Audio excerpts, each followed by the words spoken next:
A-level psychology was probably one of my most favorite subjects out of all the subjects I did for A-levels. However, that didn't stop it from being a challenge, and at times it was definitely a headache. However, I feel like the fact that I was able to get an A star is a testament to the fact that I was able to develop a good approach to the subject and a way of approaching it that actually worked and was producing results. Hey guys, welcome back to the channel. If you're new here, my name is Jackery and I'm a student studying in London. And for my A-levels, I managed to get an A star in every subject that I took. And in the next few videos, what I really want to do is kind of just make a video going in depth as to how I did it for each of my individual subjects. Now, the subjects I did were biology, chemistry, maths and psychology, and I also did an EPQ. So if you're doing one of those subjects as well as psychology, then definitely check out those videos. However, if you're someone who's not doing any of those subjects, then you'll still find a video on my channel talking about how I got 5 A stars, and that video just goes in detail about some general bits of advice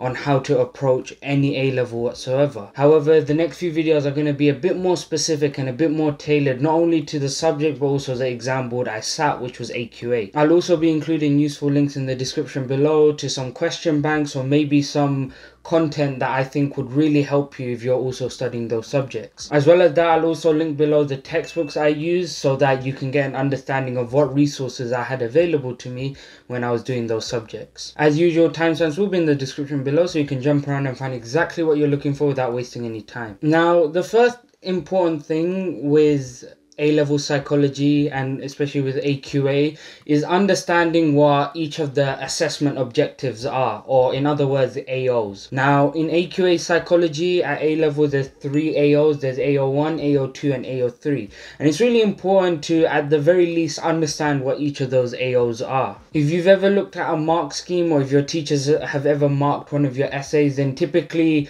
the mark allocations will be split up between those 3 AOs. Now, AO1 is looking for description, and it essentially just tests your understanding of the actual content. AO1 is essentially you taking what you learn in lesson or in your textbooks and putting them in paper during the exam. Now, this can take many forms, such as describing certain studies, describing different theories, etc. AO2 refers to application. Now, not every question has AO2 marks, but for the questions that do, these AO2 marks are typically very easy marks. Now, in some questions in psychology, you have a structure where they give you a scenario either between 2 people or just in general, and then they'll ask you a question and ask you to make reference to the scenario they give you. The reason these marks are so easy is you literally get marked for simply referencing or quoting the passage they give you and then implementing it into your answer using it as an example. You always know it's got AO2 marks because, like I said, they'll give you a passage that just describes a scenario before they give you the question. Now, AO3 is probably the most difficult assessment objective, and AO3 essentially is marking your evaluation. Now, this is where you take your AO1 content, so the description, so whether you've talked about a study or a theory, and you start to talk about the strengths and limitations of it. Now, again, not every question has AO3 marks, but if the question is asking you to evaluate, then you can know for certain that it will be testing you on your AO3, so you want to make sure that you're talking about the strengths or limitations of whatever you're talking about. Now, like I said, AO3 is typically the hardest, and a bit later on in this video I'm going to be talking through some ways you can kind of make the AO3 slightly easier. Now that we've gone through the assessment objectives, tip number 1 is to make sure that you're proficient with the approaches chapter and the issues and debates chapter. Now, in the textbook and also in the exam, those chapters have their own sections. They have their own set of questions and their own chapter around it. However, the reason I'm putting so much emphasis on these chapters is that they will always find a way to come in all throughout the syllabus. So, for example, when you look at approaches, you have your common ones, that you have your biological approach, your cognitive approach, psychodynamic approach, humanistic approach, etc., etc. And although you have a separate chapter for those, you'll find that those concepts or those approaches will pop up all throughout the syllabus. For example, if you look at gender, if you look at the different explanations for gender, there's a biological explanation, there's a cognitive explanation, the list goes on. Same for other chapters like schizophrenia, there's also a biological explanation, there's a cognitive explanation. If you have a good understanding of approaches, for example, then when you come across those chapters in other sections of the syllabus, then you won't be as clueless when you're first starting them off, and you have a certain expectation of what the chapter might include. The same applies for issues and debates when you think about evaluation. Issues and debates not only applies to every element of psychology, also in general research. You can always apply knowledge from issues and debates onto any research or study you look at. And so having a good understanding of those sections can also not only help you understand a new chapter or a new content, it will also really help you when it comes to evaluation. For example, if I look at the biological explanation of schizophrenia, if I open the textbook up to that chapter, I'll probably look at the evaluation in the textbook and I'll see that there's a lot of specific studies that they mention pinpointing very detailed evaluation. Now, I could be in an exam situation where maybe I can't remember the exact evaluation that's in the textbook. Now, in those scenarios, instead of going blank and writing nothing, I can look at the bigger picture. I can think, okay, I can't remember the evaluative point for the biological explanation of schizophrenia, but I can remember the evaluative point for the biological explanation in general. And with that evaluation, I can start to apply it to the schizophrenia chapter and kind of formulate my own evaluation. Same with issues and debates. If you're looking at a study and you can't remember the evaluative points of the study, but then looking at the description, you know that, for example, participants weren't properly told of the aim of the study, then you could use your knowledge of issues and debates to kind of pick at that specific point and form an evaluative paragraph from that. So you should be able to see that since the issues and debates and the approaches chapter have such strong connections with the whole syllabus, you can use your knowledge from that chapter and apply it to any chapter in the psychology curriculum. And that can be really helpful when, one, like I said, you're first approaching the chapter for the first time, you have some sort of understanding of what to expect. And two, if you're in an exam situation and you can't think of the specific evaluation for that explanation or for that study, and so you kind of end up evaluating using the bigger picture. I know that might sound a bit confusing, but I really hope that did make sense. Essentially, these two chapters run all throughout psychology, and so they make a really strong foundation if you take time to understand them properly. Now, the second tip is to also strongly focus on research methods. Now, I separated research methods from the issues and debates and approaches point because I feel like it deserves its own kind of segment. Now, the research method chapter is special in that in the actual AQA exam, it's got double the weight of any other section. Now, regardless of what section you're doing, whether you're looking at social influence, whether you're looking at memory, whether you're looking at gender, schizophrenia, no matter what chapter you're doing, in the exam, every chapter will be worth 24 marks. So, for example, you will only get 24 marks worth of questions in the social influence segment of the test paper. Now, the reason research methods is different is the research method section of the exam paper will be worth 48 marks, which is obviously double the mark of any other section. So for that reason alone, it definitely deserves a lot of attention, and it's really important that you're proficient with research methods. But another more key reason why you should focus on research methods is obviously it comes up all throughout psychology. Whenever you're looking at a study, whenever you're looking at a theory, there's always going to be an element of research methods involved. When you think about a study, when you think about the participants, there's a chapter of research methods that's involved in that. When you think about the study design, there's an element of research method involved in that. And so as you do psychology, you'll slowly learn that research method is a really big part of psychology, which is really annoying for some, including myself, because personally research methods was probably my least favorite. It's quite quite dry and there's just so much content around it. But the truth is that the earlier you start to be more proficient in research methods, the easier the psychology syllabus will be. Again, it comes back to that example I gave you, where if you open up a textbook, you'll usually see that every textbook has like an evaluation section. So if you've gone through a study, like for example Ash's study, you'll see that typically one half of the textbook will be talking about the study design, the aim, the method, all of that stuff, and then the other half will talk about the evaluation. Now, memorizing that evaluation and understanding that is very important, but in situations where you might forget it, it's really important to learn to be proactive in psychology and kind of derive your own evaluation. So if you have an understanding of research methods, and you know, for example, that in Ash's study he only used American males,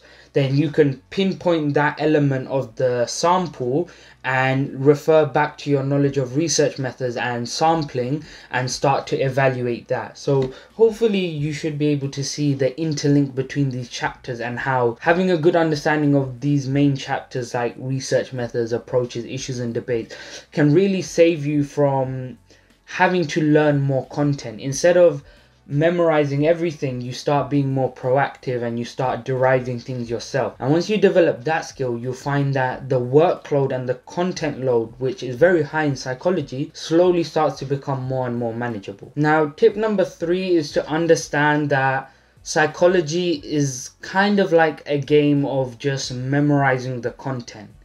Now, for some people, that's a good thing. For others, it's an annoying feature of psychology. But the reality is with psychology that if you understand and memorize the majority of the content in the textbook, then you'll be pretty much set on getting that A star and getting the highest mark you possibly can. Psychology is not like other subjects in that the mark scheme is a lot more lenient. With subjects like biology and chemistry, typically you'll find that you can understand the content, you can memorize the textbook word for word, but then when you write that out on the exam, you still don't get all the marks, because you'll notice that sometimes the exam board, whatever exam board you're sitting, they'll look for very specific keywords, and even just missing out that keyword, even if you've perfectly described it and you clearly have an understanding of it, you can lose the mark. Whereas with psychology, if you put it down, no matter how you phrase it, as long as the meaning is there and as long as you've used appropriate terminology, then it's very likely that the examiner will give you the mark for that statement or whatever you've included. And as someone who did biology and chemistry, which are two subjects that are very particular about keywords, psychology for me was a really refreshing escape from that, where if I understood a concept, that was more than enough for me to kind of get the majority of the marks, especially with regards to AO1 and AO3, where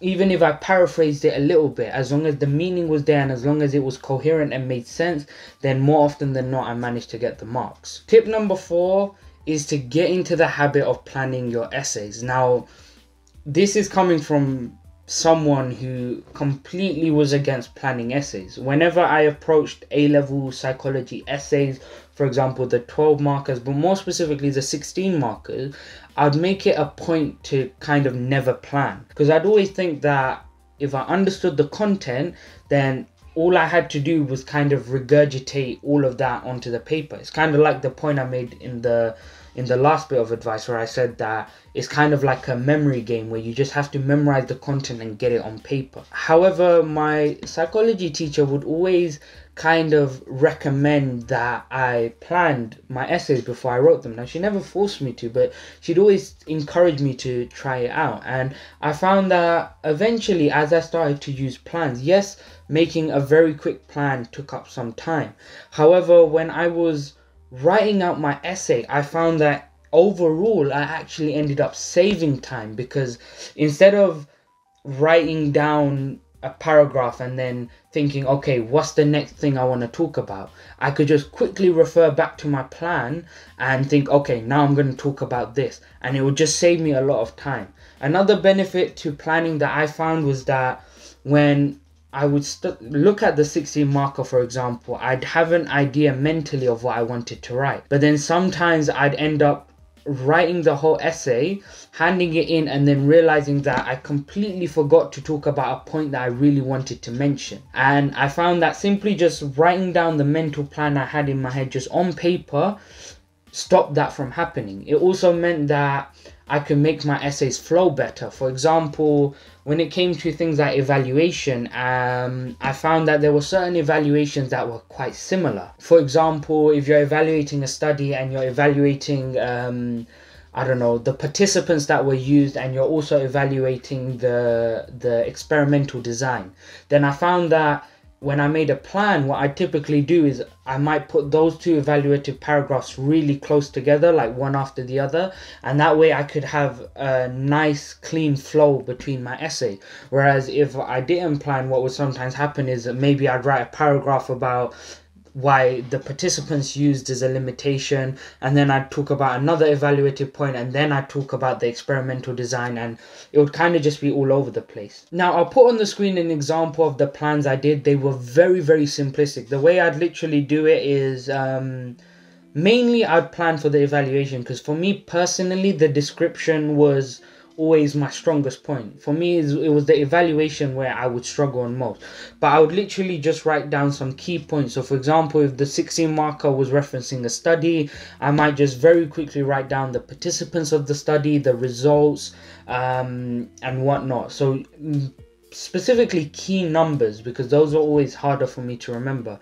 And for evaluation, the textbooks I used, the way they worked were that they would have like a header for the evaluative point and then a paragraph below expanding on that. And so for my plan, all I do is I kind of just briefly write the heading of what was in the textbook just on my exam paper. So as soon as I look at it, I can use that as like a prompt to help me recall the actual evaluation. Now, like I said, I'll put on the screen an example of the plans I did. You'll probably notice how simplistic they are. They don't have to be complicated. And with practice, you become a lot quicker at making good plans quickly. So it's definitely something that I'd recommend you incorporate. Again, practice with it. It's not something you have to do. For some people, making a plan might not necessarily do much for them, but at least for me, as someone who was always reluctant to make plans, it definitely helped my essay sound a lot more succinct. Now, one reason I was so against like making plans is because I never used to plan my essays for GCSEs, and I managed to get a grade 9 in GCSE psychology.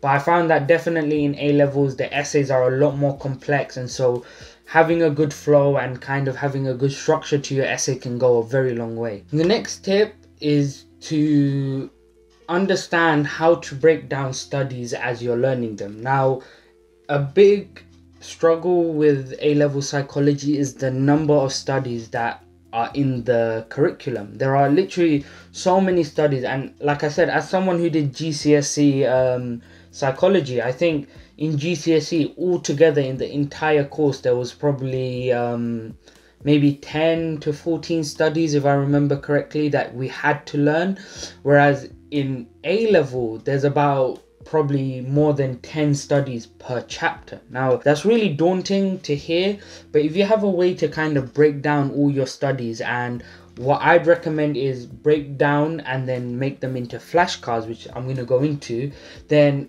learning all your studies becomes a lot easier. Now, the textbook I used broke down all the studies for me, but a good reference to understand how to break down a study is to think about certain elements of it. So for example, think about the aim of the study, the participants, the method, the results, and the conclusion. And you can obviously focus on more elements, but those are just some broad elements to think about. For example, with Ash's study, the aim could be to see the extent to which participants would conform when carrying out task where they identify lines. The participants could be white American males. The method could be that they were put into groups of 6 to 8 and put in a room and asked to identify a line, etc. You can break down any study you look at, whether it's Ash's, whether it's Milgram's, whether it's Zimbardo's. You can break down any study you look at into those categories. And what I would do is then I would, after breaking it down, turn them all into Anki flashcards. So for example, with Ash's study, I might have a flashcard that says, what was the aim of Ash's study? Who were the participants of Ash's study? What was the experimental design, or what was the method of Ash's study? What were the results? What were the conclusions? And they would be their own Anki flashcard. And what this let me do is it let me break down a study rather than approaching it head on and thinking about every element of the study. This let me kind of break it down and actively recall all the separate elements that once I'd done, I could then put together and I'd have the full study. So it's almost like a jigsaw puzzle. I think the mistake I did at the start of A-level psychology was that I kind of tried to put all that content, all the breakdown of the study into one flashcard, and that made the flashcards, one, very long, and two, very useless, because it made it hard for me to identify what part of the study I maybe wasn't understanding. So for example, when I turned them into flashcards, I typically find that the aims of the studies weren't that hard for me to remember in most cases, so was the methodology, very easy to recall. But things like the results and also the conclusions, sometimes I'd find it difficult to recall those. And so I'd look at those flashcards a lot more.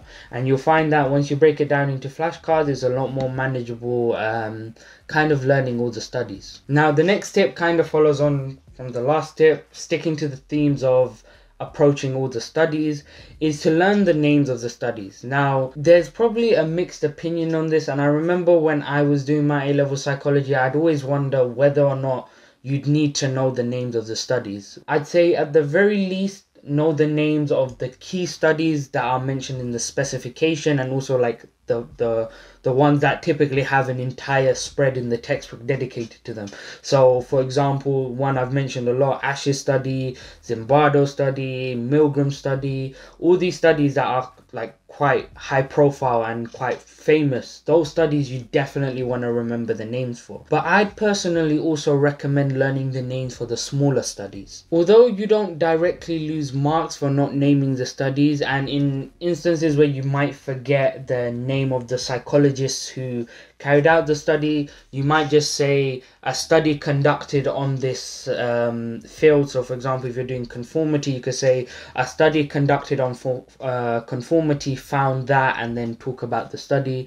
But I find that whenever I'd write an essay or if I'd read an essay and the student or I would like put the name of the psychologist in the essay, it would always just sound, one, it would sound better, which is quite important because when marking essays, the examiners look at the flow of the essay and how it sounds. But it would also be a really easy way to score extra A01 marks because it clearly shows that you have an understanding of the content. Now, if I was to give you an example, I could say in an essay, I could say Milgram study found that 65% of participants conformed and gave the lethal voltage to the learner. Or I could say that a study into obedience found that 65% of participants were willing to give a lethal voltage to a learner. Hopefully you should be able to see that the first example I gave sounds a lot better. It sounds like you've clearly understood the content and that you've revised it properly. And although the second one kind of conveys the same message, if you can help it, you always want to write like the first example. Now, the way I would kind of learn the names of the more niche studies or any study in general is that one thing I identified was that I could always remember the contents of the study. For example, in the gender chapter that I did, there was a study by psychologists Smith and Lloyd where they kind of did a study on these children to assess whether or not gender identity traits were conditioned into children, essentially. I'm not going to go into detail of the study, but that's kind of like the breakdown of it. Now, I could always remember what the study was in the sense that I could remember the methods, I could remember the results. That stuff was easy. What was difficult for me was remembering which psychologist carried out the study. I'd always get them mixed up. I'd either forget them or write the wrong name down. And what I found was really useful was using reverse flashcards. So on a flashcard, I would describe the method of the study.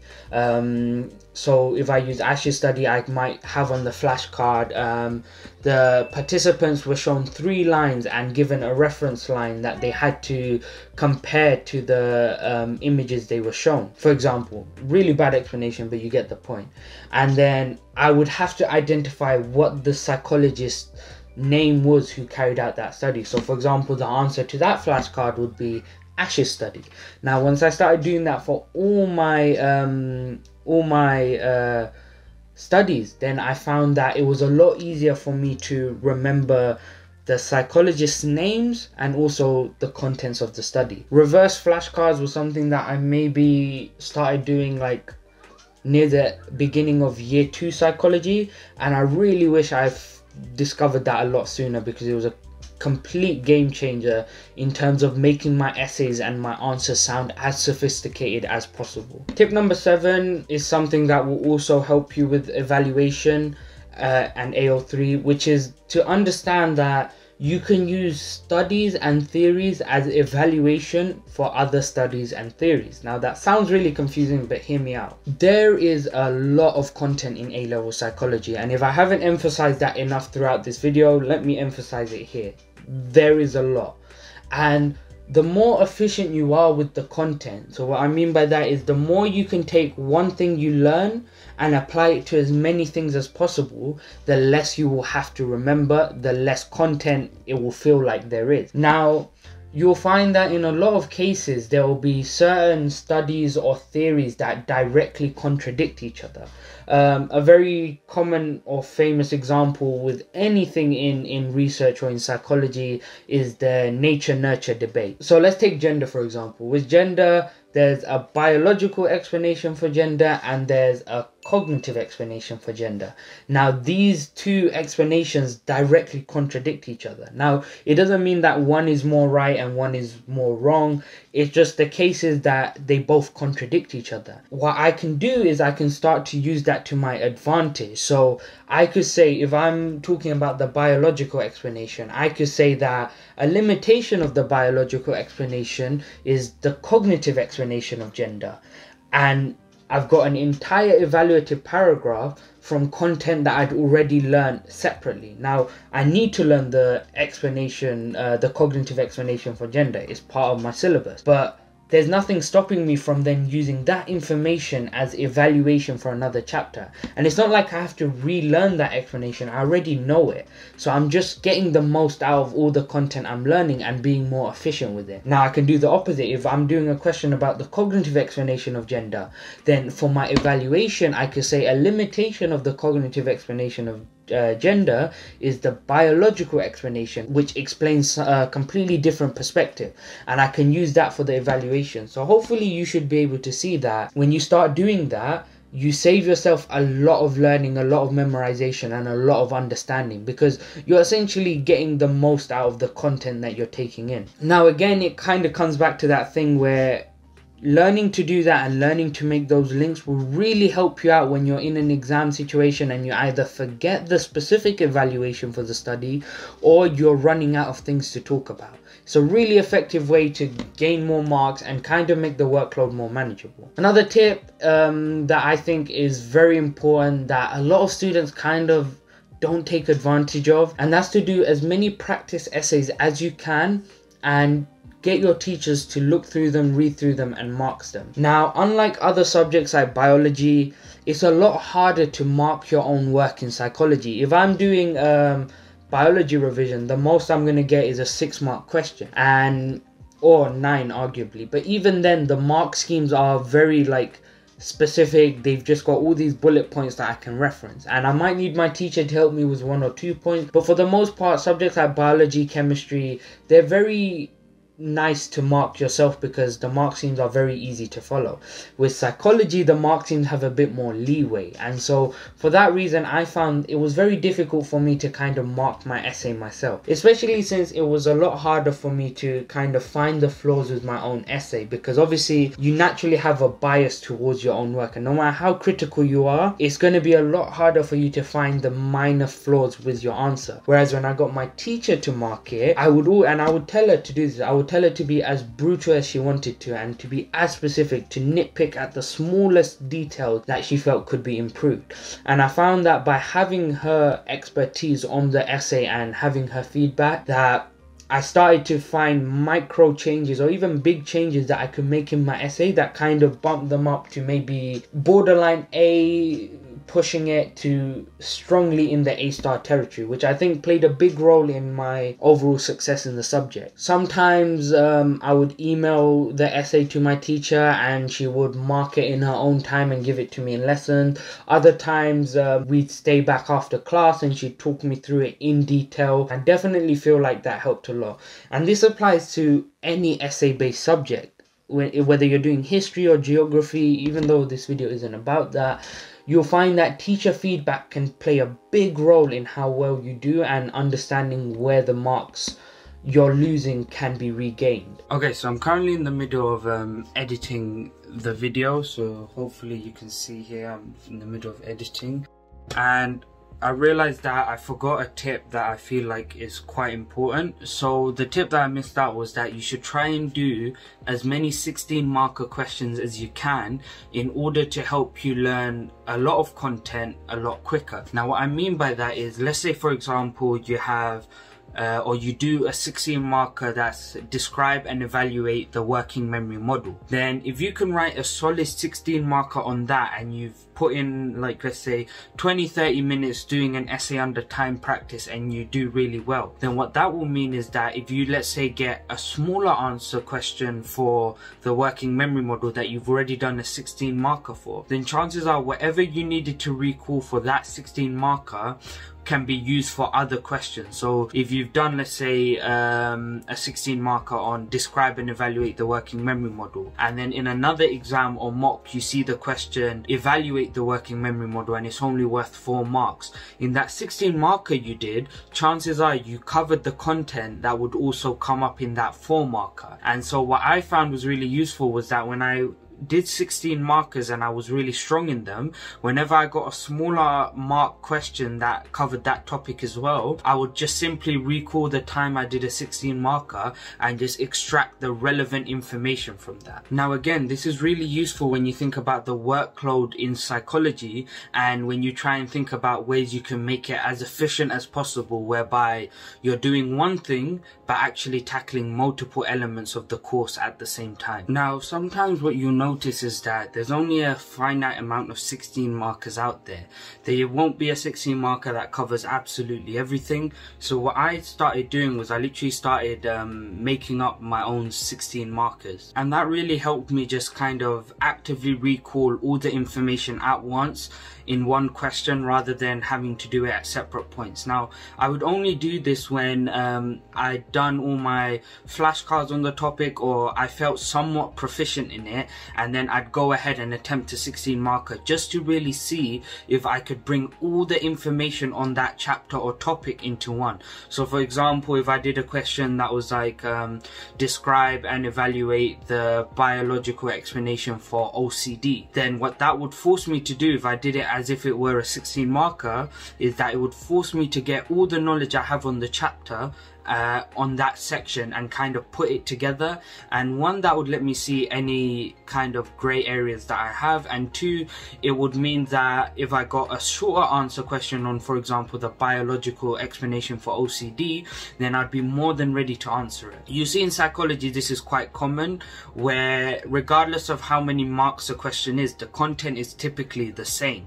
So if you can answer a 16 marker, then chances are you can very easily get the 2 markers and the 4 markers correct. I'll include a little PowerPoint thing that has a bunch of 16 markers on it. Now it doesn't have mark schemes, but what I recommend is you attempt those 16 markers based on what topic you're going through, and then just show your teacher and ask them to kind of read through it. And now that I've included that, let's move on to the final bit of advice. Now the final tip is to read the mark scheme very carefully, especially in the part of the mark scheme that says indicative content. Now with psychology, the one thing I like about it is, like I said, the mark schemes are very lenient. So with any question you do, there will be a section in the mark scheme that says indicative content, and it will just be kind of bullet points of things you can mention. And typically what will happen is right at the bottom it will say something like credit any other relevant information. So essentially, even if it's not on the mark scheme, if it's relevant to the question and it's correct, then you can still gain marks for it. However, even then, I'd recommend always, and I would always look at the indicative content and always make sure that if I ever do a similar question in the future, that I try my best to recall the indicative content and add it into my answer. I would also update my flashcards if ever there was something in the indicative content that I didn't include in any of my Anki cards that I thought was important. Now, like I said, you get marks for anything relevant. However, if the examiner is marking your paper or your essay and they see that you've directly mentioned something in the mark scheme, then it's a lot easier for them to give you the mark. Whereas if you've mentioned something that's not in the mark scheme but is true, obviously it's a bit harder for the examiner to give you the mark, and they just have to double check that what you've written is actually correct. Now it's very important that if there's a specific type of question that you see occurring a lot, and you find that the indicative content always kind of has a similar thing that they always include, then try your best to commit that to memory so that you kind of make the examiner's life as easy as possible, and that will increase the likelihood of them being more lenient and giving you the marks. And with that, we have reached the end of the video. So if you found the video useful, you enjoyed it, then leave a like, subscribe, and let me know what you thought in the comments below. I'm really excited about making a video for each of the subjects I've taken, and I'm going to try and get them out as soon as possible, so stay tuned for that. If you're someone who's doing AQA psychology and you have a very specific question about something related to the course that I maybe didn't go into enough detail in this video, or maybe did not even mention, then ask away in the comments below and I'll do my best to get back to you. Thank you so much if you've made it this far. That's been all from me, and goodbye.